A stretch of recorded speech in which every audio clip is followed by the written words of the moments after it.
telefonat tjetër nga Gjermania. Alo, mirëmëngjes. Mirëmëngjes, Flavio. Mirë se erdhe. Në temat e spaku. Kush ka ende besim? Jam kurioz, duam bëjmë një sondazh. Me që na kanë thënë që 98% e shqiptarëve besojnë ende te spaku. Tash unë kam ikur nga Shqipëria, u kam qenë shumë i ri dhe më dharën flokët këtej në për Evropë. Unë do thosha diçka, më vjen keq që do ta them. Seriozisht, unë kam njerëzit e mi akoma aty, kam afërt. Po vëllai, me ti ku jetoni ju?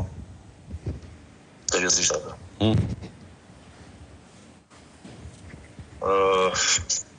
Më vjen shumë keq sepse të gjithë kanë fëmijë për të rritur aty, mundohen i shkollojnë, mundohen që të rrisin me gjitha të mirat, po aty nuk keni shtet. Po çfarë spaku Flavio?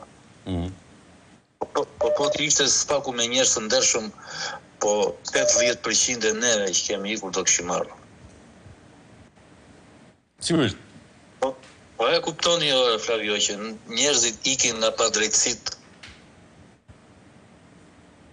Nuk ikin nga asgjë tjetër përveç se nga padrejtësia, sepse robi ku shikon që nuk ka drejtësi, ikën vlla, merr fëmijët dhe ikën. Po çfarë herojën, ku të herojnë të kujdor burri dhe ot janë? Çfarë kanë bërë? Ora po votha i vend u shkretua. Po pse kështu janë prokurorët në Evropë? Që të dalte te muhabeti i fillimit që unë jam rritur në Evropë. Po ku çfarë them unë, më dhimbë se ai vend sa më shumë nga vetja ime. Ai vend u shkatërrua.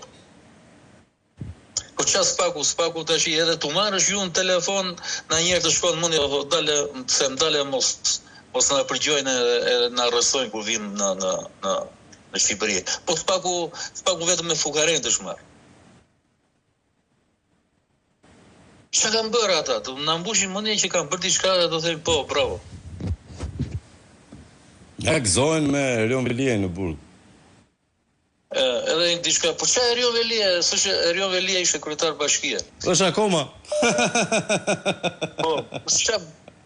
Edhe një gjë tjetër për këtë protestën, se nuk më del shpirti nga kjo protestë. Po. Flavio. Ha. Pa diskutim këta Osman Stafa, këta janë me gjithmonë për të respektuar, sepse unë jam një nga ata që e kam parë ato onkologjiku. Edhe kur erdhi puna nuk fituam gjë. Megjithëse ne e përballëm, po atje kish njerëz që i merrnin sepse s'kishin xhep, edhe iknin me kokën ulur. Po pse nuk nxorën dikëm or burr? Po vajtën ditë më kujtohet një gjyshja e nënës sime që thosh as ashu, as të lëshon po të mbanë të mundon. Po çfarë, pse s'po e kuptoj më?